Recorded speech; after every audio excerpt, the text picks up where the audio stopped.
to keep together. Frank, did you talk like that on the bus? So close it up.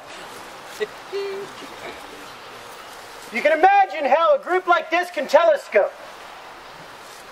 Imagine what it would be like if you magnified it to 125,000 Federals and 55,000 Confederates, all trying to march through an unmitigated disaster known as the wilderness.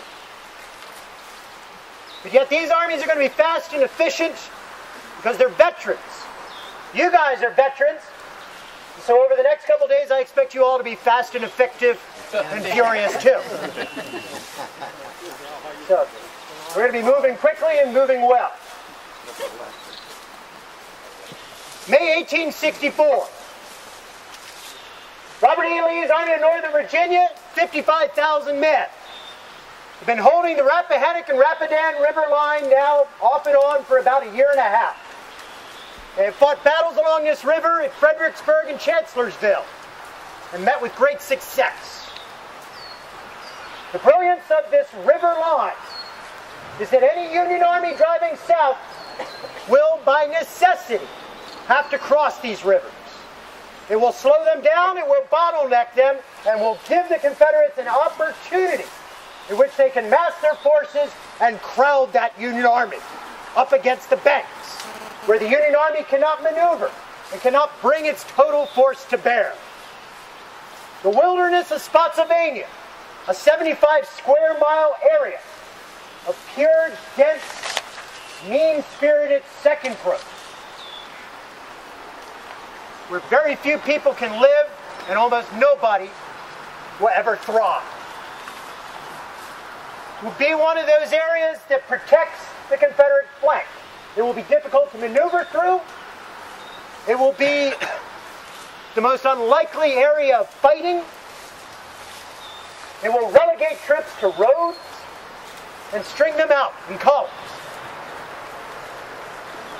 While that would be a serious disaster to call it a battlefield, for the Confederates that is also an opportunity. The Confederates have successfully thwarted Union advances through this wilderness twice before. At the Battle of Chancellorsville against Fighting Joe Hooker, and in the fall of 1863 against George Gordon Meade in the Mine Run Campaign. The greatest battle never fought. The Union Army went to the brink of battle at Mine Run and found the Confederates so solidly entrenched that it would have been an unmitigated disaster to attack it, and they withdrew. The Confederates fortified this line and improved upon it over the course of the winter. Everything the Union Army is going to do from here on in is based on trying to get Lee out of those earthworks, to turn his position. But Lee is not playing by their logic.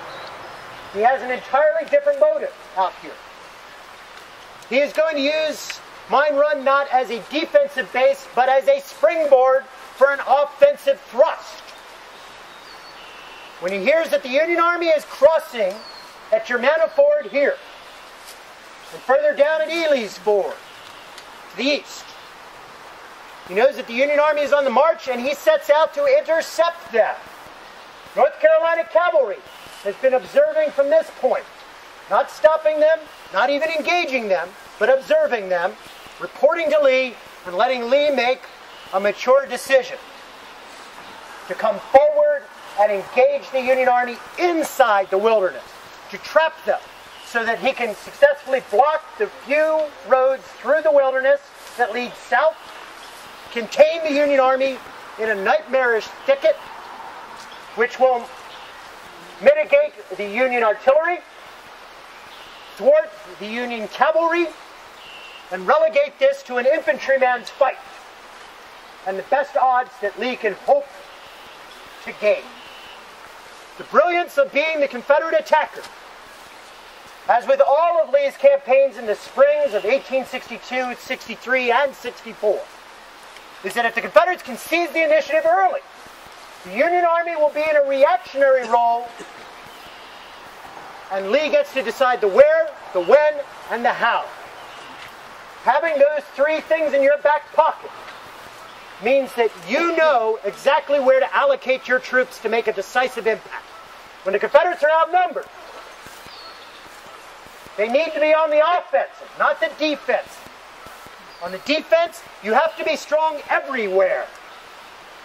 On the offense, you only have to be strong at one point, the point of attack. The other consideration, the last factor, is that if anything goes wrong in this offensive, we are 50 miles from Richmond. We have several defensible rivers that we can fall back on, several critical choke points that we can rally this army, so we can afford to be audacious now. Because if we are not, the Confederates are going to lose ground, and they're going to lose opportunities, and they're going to lose their offensive capability. So, the river, the woods, and Lee have mastered a partnership of the offensive defense. Grant, having decided to go through the wilderness rather than go to the west of the wilderness and supply the army by railroad, his plan, he would like to get through the wilderness in one long day's march. But he's going to find that logistics are going to do them in. Particularly the 5,200 wagons belong to the Army's train. That does not include the Corps trains and others. So we're going to find that General Hancock is not going to get beyond having crossed at Ely's Ford the Chancellorsville intersection, a good 7 to 8 miles short of Spotsylvania Courthouse, where Grant in his dreams hoped to have them by the night of the 4th. With Hancock's cavalry there, with Hancock's infantry, is Gregg's cavalry, which has led him there. The Army's trains, more than 5,200 wagons, are still north of the Rapidan River, and he cannot leave them exposed. Warren is going to arrive here about 7 a.m., leading the advance. Harry Wilson has had the task of getting across here first, which, as Frank points out, successful. Lets them know it's clear and goes to Locust Grove, and then forgets his duty.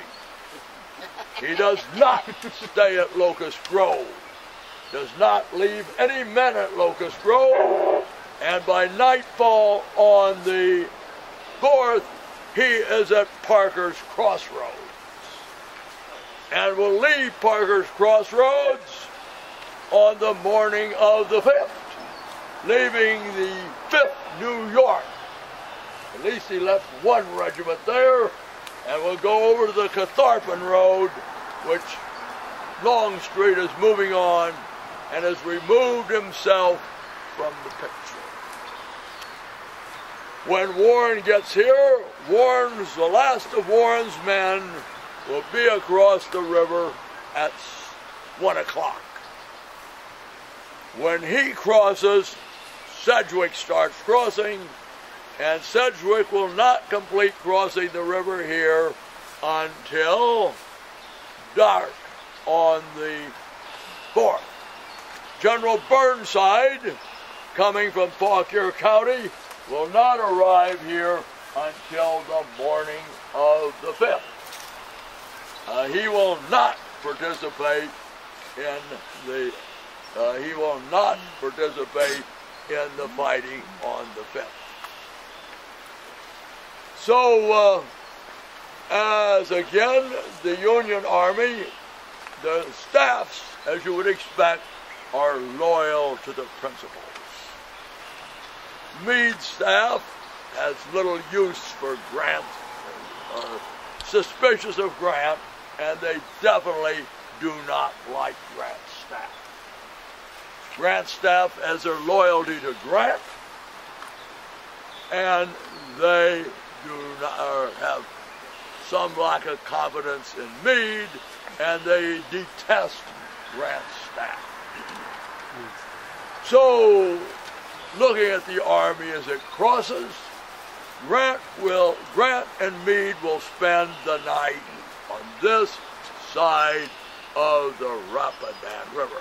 They will not go forward to the Elwood area until about 10 a.m. on the 5th, and by that time they are in contact with the enemy. So as they're crossing here, every man, great or small, has to have a patron. Grant's patron is Elihu Warsham. He is Grant's congressman. He had seen Grant was a brigadier general when he first got his promotion, and he is with him. And he wears a very severe black clothes, he's a civilian. And the Union soldiers, as Frank has said, have had problems twice before in the wilderness, and when they ventured across the Fredericksburg, across the Rappahannock, they had big trouble. And they're very suspicious of this fellow. He is not one of them. He might be a John Pope with an inflated reputation from out west, and he may be, even worse, be a General Halleck from out west. So as they see him, the staff officers of Meade are looking at him, and they speculate things will be bad because Grant has brought his undertaker along. Because Washburn is dressed like an undertaker generally does. Worse is, most observant is Colonel Lyman. Lyman is going to speculate as he watches the men cross the two bridges. They have two bridges here, one supported by wood boats, one supported by canvas boats. And they speculate, suppose that every man that is going to be a casualty in the next 6 weeks will be wearing a white bazard around their arm. I think they would all be concerned because almost 1/2 of those men who are crossing here, where the conversation taking place, and an eating sport downstream will be a casualty before the Petersburg by the 18th day of June. It's a pretty good casualty rates we're going to have. If you want to go on, if you knew what these people are thinking about you. So again are showing you that Grant and Meade, when they set up their headquarters, they will be close to each other, but they're not integrated. They're close enough to gossip about each other. We will also find out that Grant, when he begins the operation, he is only going to set strategic goals, such as where Lee goes, Meade is to go. He is not going to interfere in the daily operations of the Army of the Potomac. And you're going to find the wilderness in the opening days are going to operate disastrously when Grant backs up Sheridan, when two hot-tempered men have an argument on the evening of the 8th. There'll be a personnel matter, and if you back the junior officer against the senior, what is the senior officer going to think? So they're going to be getting used to each other, and we're going to learn that on the 5th, Meade keeps his school, and Grant does not keep his school. We'll learn that up at the next stop. They're playing in, right now, the Union is working the way Lee knew it had to work. And that is, he has to have the initiative, and he has to attack the enemy. And Lee, as you can see, is moving his spearheads eastward, as Frank pointed out, on 3 roads. We have Ewell, where we're going to be next, on the Orange Turnpike, and I should point out that Ewell's vanguard is at Locust Grove, where Harry Wilson should be at dusk on the 4th. And General Hill is moving on the Plank Road. They will not be as far west, as far east as Ewell, because they got further to come. And Lee is undoubtedly concerned more about Hill than he is Ewell, because Lee is traveling with Hill. Longstreet has the long way to go. He got started late out of Gordonsville, and he'll be moving on the parallel road that will show on map 2, but not on 3, the Catharpin Road. So Lee is moving in 3 columns, and if all works right, he has the opportunity of cutting that long blue snake into 4 pieces and carry the battle to the enemy. We're going to find out if Lee could have maintained the casualty ratio here throughout the rest of the campaign, particularly at the Spotsylvania, the Union, Hooker is going to lose. You're going to kill more Union soldiers, capture more, and wound more than Hooker will lose at the Battle of Spotsylvania. Excuse me, at the Battle of Chancellorsville. And Lee's casualty ratio will be about 8,000 men to almost 18,000 Yankees. And Lee's, even with Jackson, he's going to lose far more men at Chancellorsville. So you're going to see casualty ratio in a war of attrition. If Lee could have had other areas to fight like in this, maybe the election would have gone different in the fall of 1864. We got to. How has the Ford changed? What? How has the Ford changed the river itself? It was a Ford from the time, from the 1720. There had been a bridge here, and you can see the bridge abutments, but the bridge had been burnt in the spring of 1862. So that means the Ford and the bridge had been burnt by Confederate forces in the spring of 62. So the Federals have a large cotton train, and they're going to lay 2 bridges here, 2 at Ely, and 1 at Culpeper Mine. Where were the bridges laid? What? Where actually were the site of the bridges? Where were the bridges laid, Ed?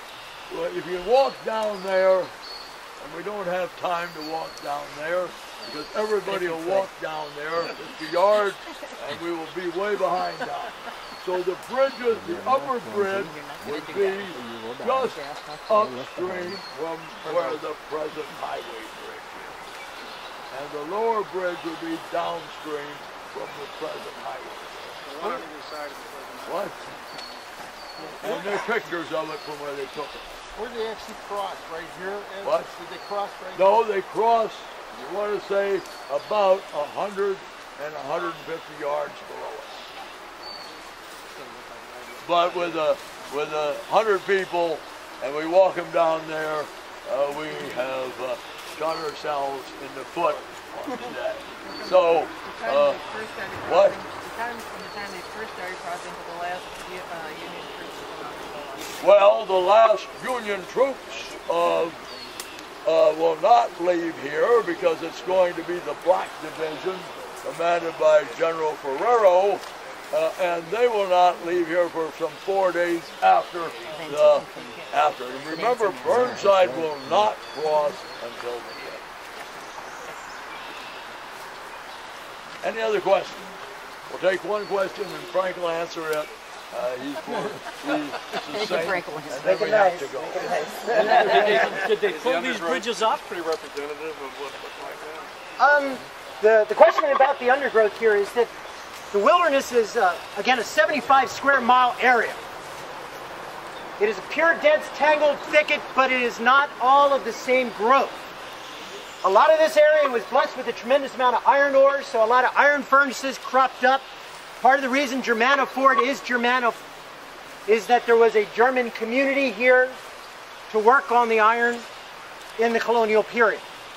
It has since come and gone by the time of the Civil War, but the name and the luster still resonates with it. As a result, they cut down a lot of the trees and used them as fuel for their colons, but they didn't properly reseed anything. So when they exhausted a resource, they just moved on. So some of the forest here is growth of about 35 to 40 years in age. Much of it has a base around the trunk about as wide as my scrawny forearm. But there are also large sections of it that are now 50 or 75 years in age. A little bit more substantive, creating a little bit more of a canopy. So there are areas of the wilderness where it's tiny trees, but it allows the light to penetrate right to the ground. So you get that understory. All the briars, the brambles, the blackjack. As our good colleague Bob Crick loves to put it, anything unwholesome known to man thrived in this environment. It's very apt. But then there are other parts of it that look like a much more mature forest, something of a canopy that cuts out all that understory. But if you mean right here where we're standing, the photographs show there almost no trees. Right. This has been an ongoing encampment from 1862, 63, 64. Everybody has used this area. They've used the trees as fuel for their fires. So not only are they clearing a field of fire, they're clearing a field to make a fire out of this. So you have pretty much a denuded area. Even when your defenders are your own folks guarding your backyard just for them to live here, they are still a plague of locusts and will use up the resource. So the defenders are here to save your resource, and the best way they can do that is by consuming it while they do it. So now we got to go. No other questions here because we have to get a board. You got it. The gauntlet is down. All right. Fast and effective, furious. Remember it. Remember, map 4 is what you want to use. 3 sets the general background. 4 talks about where you are and who's involved. All right now where you're standing is on the Orange Turnpike, one of those principal east-west roads that bisects through the wilderness and bisects the Union advance from north to south. So west this way, east this way. Grant and Meade's headquarters about 2 miles off to your right, to the east. All right. Robert E. Lee's troops are advancing to contact, but it is an uneven advance. The Confederate 2nd Corps, Stonewall Jackson's old veterans, now led by Bald Head Ewell, are going to be advancing on the turnpike, which is a straight and efficient road. 2.5 miles behind you is the Orange Plank Road. A little bit more convoluted, a little bit more difficult to navigate. It is being occupied by the Confederate 3rd Corps under Little Powell Hill. James Longstreet is a day's march behind those two on yet a third parallel road further south, the Catharpin Road. He has been held back a day just to make sure that the Federals are indeed committed to an end run to the east, and not a feint that hides or covers a move to the west. Now satisfied that the Federals are indeed concentrated in the wilderness, the Confederates intend to trap them here. Realizing that he has an uneven advance, Robert E. Lee has given strong stipulations to his commanders not to bring on a general engagement. He is up in force. When we set out with this march on May 5th, Confederates advancing on this road from Locust Grove, Mine Run area, heading towards us, Richard Ewell is going to get orders saying that he is supposed to press forward and seize the intersection and deny the Federals. They are explicit orders. They spell out all the details. These are not Gettysburg orders. Over that time. Richard Ewell responds very positively to these orders. He literally holds them up with glee and says, "These are the orders I like." So what Robert E. Lee has learned in the course of a year is that we need to spell out Richard Ewell's orders. We do not need to make deferential orders. That the man responds better and is more comfortable when we give explicit details and objectives. Richard Ewell hasn't changed. Robert E. Lee has. Lee, as Ed has told us, is traveling with A.P. Hill. A.P. Hill is a big question mark. If anything, he is the most erratic of the Corps commanders. We don't know what kind of person he is or what kind of A.P. Hill would show up on any given day. He could be hyper-aggressive, or he could be one who demurs and defers. So staying with him is important for Lee. Another factor in this is that A.P. Hill has been feeling poorly, and his health becomes a big issue. To Robert E. Lee, that's speaking volumes, because Lee himself is battling heart disease and was bedridden not a year ago. But he is worried about his much junior Corps commander's health. As these Confederates advance, it's an uneven advance. Ewell arrives on the edge of the Saunders field very early in the morning, about 8 o'clock. He gets another order from Lee. A.P. Hill has been falling behind. They are not parallel to each other. We order Ewell to stop. We admonish Ewell that in the event that the enemy attacks, Ewell is not supposed to bring on a general engagement, but is to fall back towards the Mine Run defenses. Does this mean that Lee has given up the offensive? Not at all. It means that when he strikes, he wants to strike with overwhelming power in a general advance across the entire front. So Ewell's men stop at the tree line off to your left. They deploy on either side of the highway,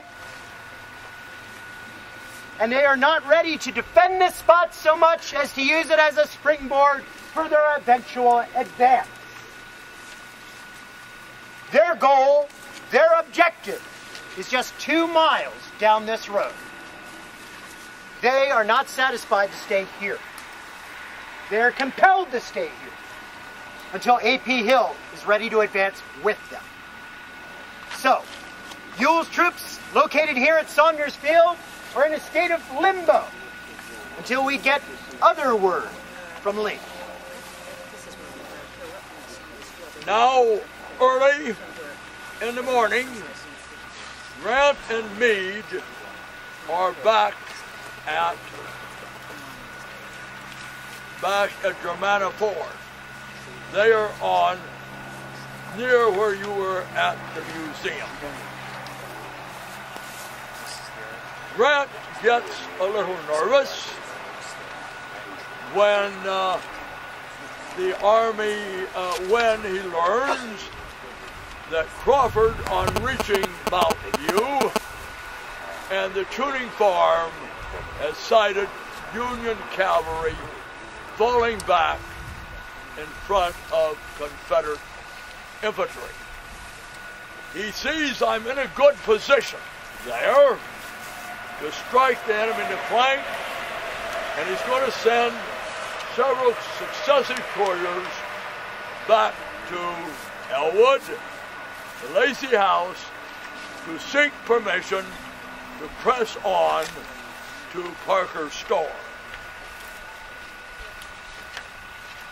He gets orders because of word brought back that there is a column advancing on the Orange Turnpike in which young Private Wilson, who had got his father's permission underage to enlist, became the first recorded Federal to be killed in the battle.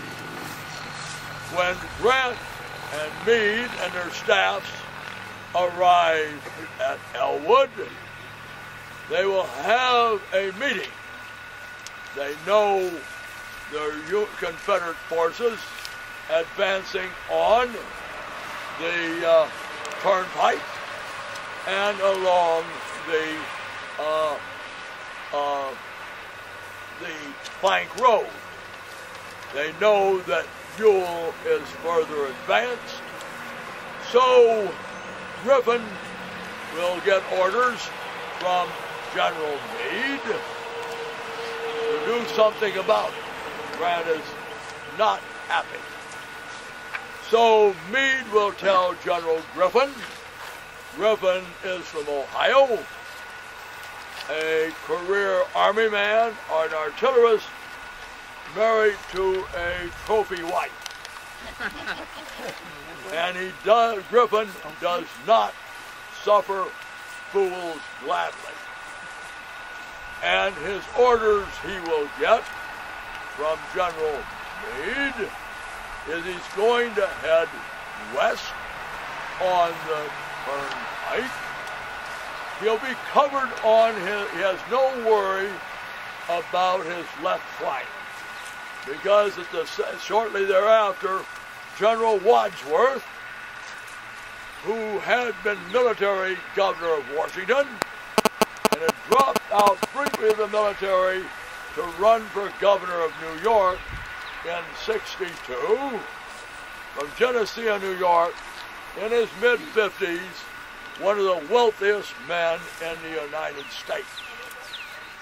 He is defeated because the off-year election does not go well for the Republicans, and he's defeated by Horatio Seymour, a governor of New York.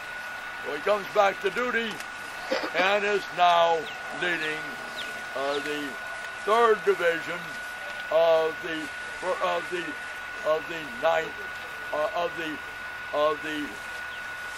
5th Army Corps, and these fellows wear, because of their dislike to give up their old Corps badge, these are wearing the circle on their temples, not the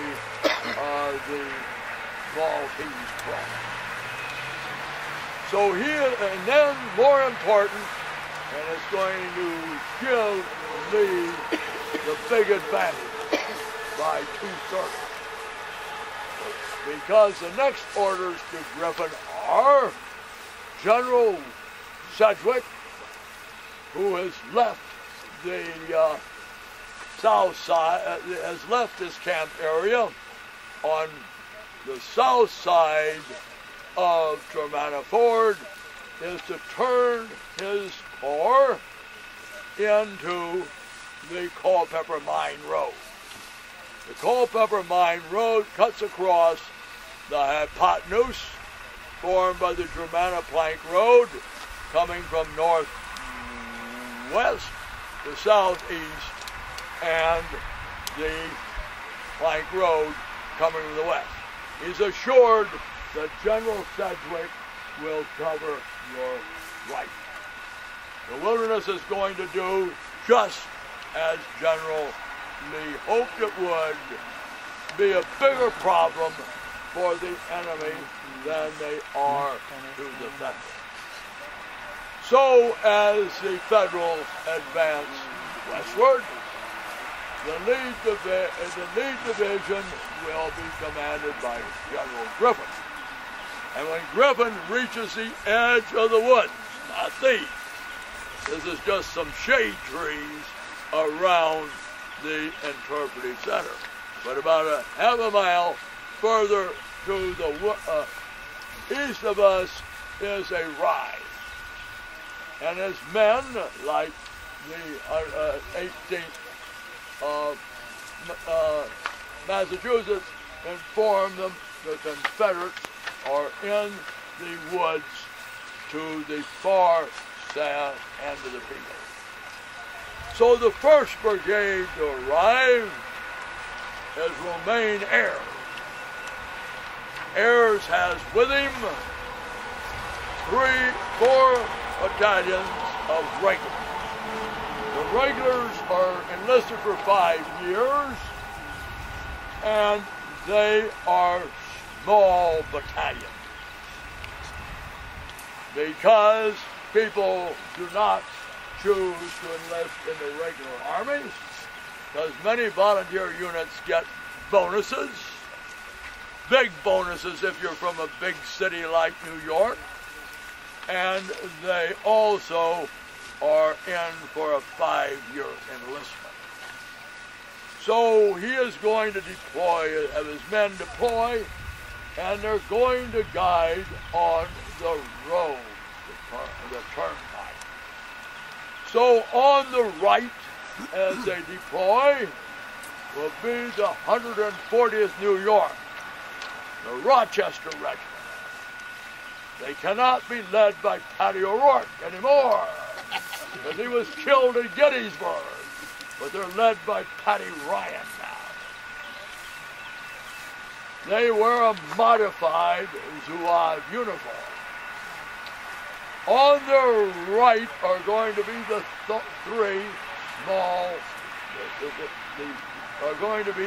4 small battalions.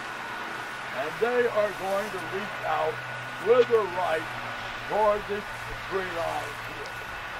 They're going to have the 2nd, the 6th U.S. Infantry, the 12th Infantry, and the 17th Infantry. They would probably in strength be no stronger than the 140th New York. He will deploy in support of them 3 other regular regiments, volunteer regiments, on the left, with their left flank not anchored on the road, the flank of the turnpike, will be the 146th New York. Then on their right will be the 91st Pennsylvania, and those with the most magnificent Zouave uniforms of all will be on the right, the 155th New York, 155th Pennsylvania. Incidentally, they will still be wearing their Zouave regiments at Appomattox Courthouse, when Ed Montgomery will be the last soldier killed in the Army of the Potomac, and he'll be laying there on the ground near Appomattox Courthouse in his handsome breeches and his handsome top of his uniform. So they're going to advance, and they move first. Now south of the road, he is going to deploy his 2 other brigades. On the immediate left of the road will be the brigade that is commanded by Colonel Bartlett. he has with him on his first rank the 18th Massachusetts, and then the Butterfield Twins, the 83rd Pennsylvania, and the 44th New York. In support will be the 20th Maine. Sorry, ladies, Joshua Lawrence Chamberlain is not here and will not rejoin the regiment until midway through the Battle of Spotsylvania, and a lot of the ladies will now leave our tour right now and probably remain on the bus. And you can blame what's going to happen to the Federals.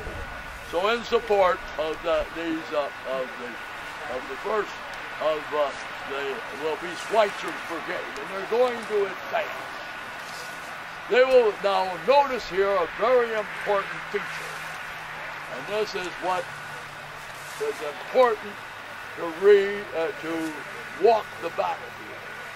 I hate to say it, you can tell when a person writes a battle-oriented study of the Civil War, you can almost invariably know if he has done what you folks are, walking the ground. Because if he hasn't walked the ground, he doesn't know the significance of this ravine. The ravine runs in that direction, as you can see, generally to the northwest. The road is beveled. The road has been dinked with when we have modern earth-moving equipment. When you have bulldozers and earth-moving equipment, because you can look and see the road is raised. It's beveled. And it's very difficult to realize the hard hand that modern man has placed on this ravine and the interpretation of the battle. Because you look out there and you can see the ravine is falling away rapidly. But when it comes out here where the Park Service has its parking area and the road, they're on still ground. So you do not realize that ravine, when it goes on the road, if it has the road, is going to be deeper than it is right here. That is going to make it a little difficult when Shelton brings up his section of artillery and 2 guns and places them in position and starts firing up this ravine, because his fire is going to be striking down a lot of Yankees. So when Griffin gets here, he's nervous. He knows Wadsworth is on his left. He knows Wadsworth is on his left, but he doesn't know where Sedgwick is. He'll send a message back where he'll inquire about Sedgwick, and he's assured that Sedgwick will cover his right. Sedgwick is having a very, very difficult time getting through on the Culpeper Mine Road through the wilderness, and will not arrive here till 3 o'clock in the afternoon. After Griffin has run into a very, very difficult situation, as we're going to hear.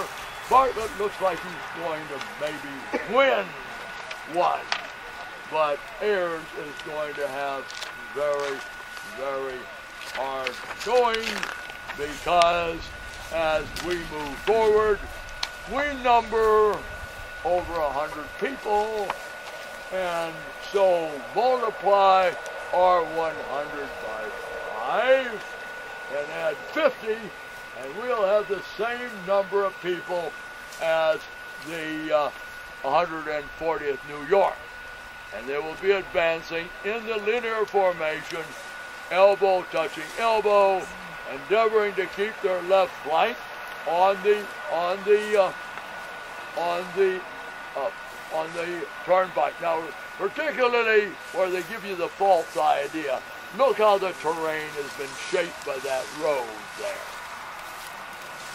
that elevation would not be there. The Confederates are going to be up on that high ground there. You do not have that elevation. The road is there. So we're going to be there, and we're going to advance since we are in the 140th North, and our 4 regular battalions on our right flank are going off in that way. And happens to be off in front of us are all of Allegheny Johnson's division.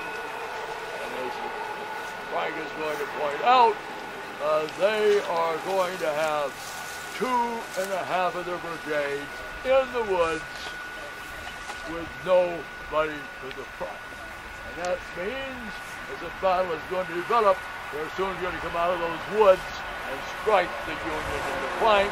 But that's going to be Frank O'Reilly's task to pick up as we are doing, as we have advanced up into the woods, and we're engaging Rum Jones's brigade, the men of Jones's left wing, and the men of Maryland Stewart. When we're going to look to the left, Frank's going to point out, and Bartlett has scored a success at the expense of Rum Jones. And Rum Jones is going to be dying and his men fleeing, but Frank is going to tell you how that happened and put us wherever he wants us to be. Going to move? Let's march. All right, we're going to move. Been visited by 3 or 4 people now. Also, first and before, James Foster and take people up there with the local. And everybody suspected who was looking for customers there. You certainly put them through their paces. It looked like they're closed up. All right. Confederate line is right in front of you. Richard Ewell's men are only partially deployed because they are not thinking ultimately defense, they're thinking offense. So they want to stick fairly close to the road. Allegheny Edward Johnson's men have deployed across this road. So on the south side of the highway are Virginians under General John Marshall Jones, or Rum Jones. In an army rife with nicknames, that should tell you volume. Rum Jones was a fellow who actually gave himself over to the cause. It affected him, it destroyed his career, it destroyed his ability, and he lost his job under Robert E. Lee. But, having seen the light and making a personal pledge to Robert E. Lee, Lee gave him back a brigade. So, this is a man who's back on the wagon and forming up his troops on the south side of the road. On our side of the road, we have a very distracted brigade of North Carolinians and Virginians. For those of you who know the long, prestigious history of Virginians and North Carolinians, you know they don't like each other. Even today, Virginians like Bob Crick delight in telling North Carolinians how they are the only state that have a Civil War motto on their license plates. First in flight.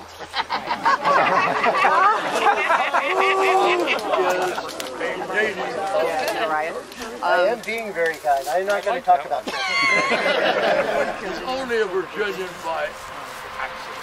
By accident. I'm going to say Providence. Now, so if you have North Carolinians who don't like Virginians, you have Virginians that don't trust North Carolinians, who do you put in command? You put a Marylander. So that's how we get Maryland Stewart out here. Beyond us is the Stonewall Brigade starting to form up. Under James A. Walker, the man who almost shot Stonewall Jackson, challenged him to a duel. who had a tremendous handicap in his life by going to BMI. But being able to overcome that and become a successful commander anyway.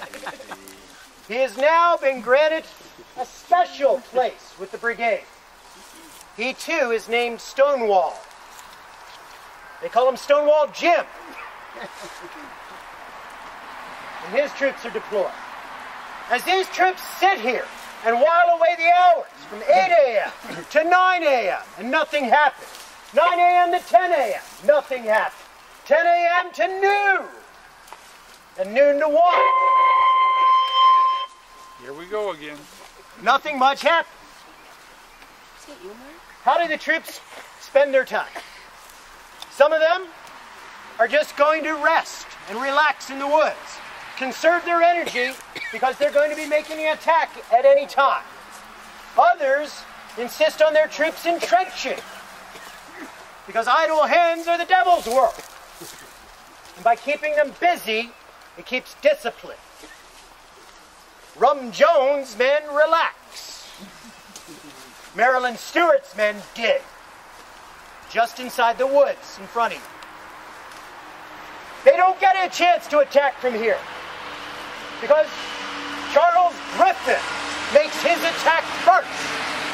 As the Federals roll across these fields, the Confederates have to make an impromptu decision on how to defend this ground. Do they sit back and wait for it to come to them? Do they go out and meet it and rob it of its momentum? Maryland Stewart has trenches. He relies on them and will stay put. Rum Jones does not and opts to make a counterattack, sweeping across the open plain on the other side of the highway. As they reach the crest, they meet the Federals bubbling up out of that ravine. The Federals vastly outnumber them. The momentum is with them. They consume the Confederates and break the Confederates and drive them backwards. Rum Jones on horseback is with one staff officer, an aide. The two men try to rally the men, but the men refuse to stand. Some of them literally duck underneath Rum Jones' horse and keep on running. Eventually, Rum Jones and the other horsemen are surrounded by Federals who demand that they surrender. The general refuses and continues to battle until he and his staff officer are both driven out of the saddle and killed on that hillside. Rum Jones becomes the first general officer, fatality, casualty of the 1864 Overland Campaign. And yet, how many of us are here to herald Rum Jones? Oh, Rum. To tell you the truth, it's the staff officer that might have more importance. His name is Robert Early, and he is the nephew of Jubal A. Early. You've all heard tales about Jubal. Suffice to say that he doesn't have a family that he can legitimately call his own. The ladies, I have some ladies on my bus would like to welcome. Oh my. We'll talk. Now, one of Jubal Early's staff, or one of Jubal Early's subordinates, once summed up the general brilliantly by saying he is the most unloving, unlovable, unloved man on the face of the earth. So the chances of having a legitimate family is probably negative. Robert Early is probably the closest thing he has to a son in this army.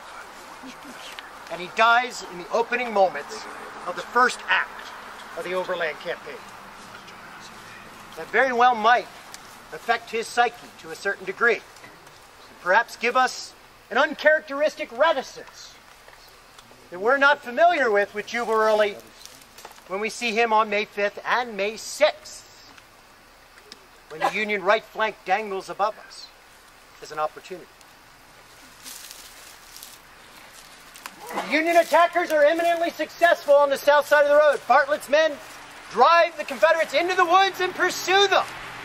The Zouaves on our side are going to come up against this tree line and have a hard time discerning what is in that underbrush waiting in front of them. The Confederates will meet them with a near point-blank fire. But rather than destroy the Federals, it speeds the Federals up. When they realize the danger is so close to them, their only salvation now is to overcome it rather than to flee it. So they drive into the woods. The Confederates are in the woods primarily because they established a line in the shade. It was convenience. It has a military value that it served like a two-way mirror. They could see the field, but the field could not see them. But that backfired, because the Federals don't fear the thing they cannot see. It does not intimidate them until it is too late. And now they are committed. The Federals will rush these woods and attack those trenches. Should we head into the woods? Yes. Let's head them into the woods.